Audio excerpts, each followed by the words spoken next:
तरह से तमिलनाडु के मामले में जो विपक्ष के नेता हैं जिस तरह से आवाज़ उठाने का काम किए और किस तरह से पूरे देश में भ्रम फैलाने का काम किया गया और वहाँ कोई घटना नहीं हुई, इस तरह से भारतीय जनता पार्टी का काम ही है भ्रम फैलाना, विरोध करना।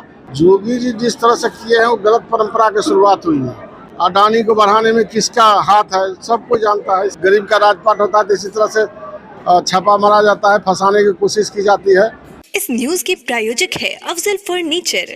देखिए विपक्ष का काम है विरोध करना, हम लोग का सदन चलाना पक्ष विपक्ष दोनों का काम होता है, सत्ताधारी दल का भी और विपक्ष का भी। दोनों आदमी एक सकारात्मक रूप अपनाएंगे तो जनता के काम में होगी। जनता बिहार सरकार हर प्रश्न का जवाब देने के लिए 100% जवाब देती है हर विभाग वाइज, लेकिन उसके बावजूद भी उनको बाधित करने का और झूठ मूठ के जिस तरह से तमिलनाडु के मामले में जो विपक्ष के नेता हैं जिस तरह से आवाज़ उठाने का काम किए और किस तरह से पूरे देश में भ्रम फैलाने का काम किया गया और वहाँ कोई घटना नहीं हुई, इस तरह से भारतीय जनता पार्टी का काम ही है भ्रम फैलाना, विरोध करना। उससे हम लोग जरा सा भी चकित नहीं होते हैं। हम लोगों का काम है बिहार का विकास करना। आदरणीय नेता नीतीश कुमार जी का पूरे बिहार के लोग उनके परिवार के लोग हैं और परिवार के बिहार के पूरे बिहार के लिए सोचते हैं। कोई व्यक्ति सिर्फ अपने लिए सोचता है और जिस तरह से अडानी अंबानी के संपत्तियां जो किस तरह से बढ़ी है तो सब कोई जानता है और अडानी को बढ़ाने में किसका हाथ है सब कोई जानता है। इसलिए आने वाला समय में जनता इसको निर्णायक भूमिका अपनाएगी। जैसे उत्तर प्रदेश में योगी जी जिस तरह से किए हैं वो गलत परंपरा की शुरुआत हुई है। इस देश में सभी जाति धर्मों का रहने का, सभी का अधिकार, सबका पर्व त्योहार का सब आस्था से जुड़ा हुआ है।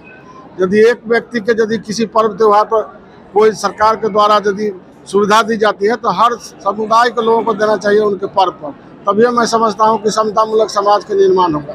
तो ये गलत परंपरा की शुरुआत है। आस्था से जुड़ा हुआ सवाल किसी भी व्यक्ति को सामूहिक रूप से नहीं बोलना चाहिए। किसी के भी सब कोई अपने अपने आस्था के अनुकूल चलता है, इसलिए आस्था पर कहीं किसी पर टीका टिप्पणी नहीं करनी चाहिए। किताबी बातें सबको जानते हैं, किताब पढ़ लीजिए, सब जानिए क्या किताब में लिखा हुआ नहीं लिखा हुआ। लेकिन बहुत सारे चीज़ यदि सार्वजनिक किया जाता है तो कुछ लोगों को तकलीफ होती है, इसलिए आस्था पर टीका टिप्पणी किसी को नहीं करना चाहिए। वही ना, आस्था पर टीका टिप्पणी करना उचित नहीं। जितना माझी ने भी बयान दिया था, अपनी अपनी बातें होती है, अपने अपने भाषा होती है, बोलने के लिए सब बोला करता है। उसमें कहीं कोई उसमें हम लोग जाने का, चूँकि हम तो डिप्टी स्पीकर है, इसमें जाने की मुझे अच्छा नहीं। एक सवाल और है, जिस तरह से उसके बाद कहीं न कहीं जगह पर दबाव बन रहा है। देखिए बदले की भावना से हो रही है। 5 साल पहले जब हम लोग 17 में समझौता किए थे तो उस समय भी इसी तरह से छापा मारा गया था। अभी फिर हम लोग समझौता किए, जब गरीब का राजपाट होता है तो इसी तरह से छापा मारा जाता है, फंसाने की कोशिश की जाती है। न्यायालय पर सबको भरोसा है, न्यायालय न्याय करेगा।